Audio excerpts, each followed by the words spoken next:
Malaysia menyeru penubuhan gerakan PKS 1 ASEAN bagi memperkukuh kerjasama antara perusahaan kecil dan sederhana PKS serantau serta memacu pertumbuhan ekonomi inklusif. Timbalan Perdana Menteri Datuk Seri Dr. Ahmad Zahid Hamidi berkata inisiatif itu boleh menjadi pemangkin untuk mengembangkan pasaran mereka, meneroka perkongsian baharu dan membuka peluang pertumbuhan yang belum diterokai.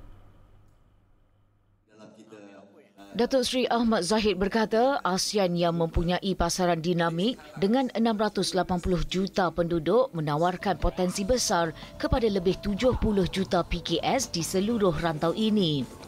Meskipun menjadi tunjang ekonomi ASEAN dengan menyumbang 44.8% kepada keluaran dalam negara kasar serantau dan 85% kepada jumlah guna tenaga, PKS hanya menyumbang 18% kepada jumlah ekspor ASEAN setakat ini.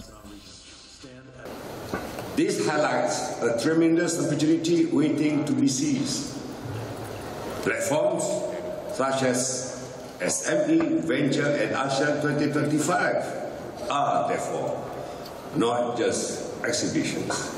They are gateways for our entrepreneurs to penetrate the strong ASEAN market and to integrate more meaningfully into global value chain and regional trade framework.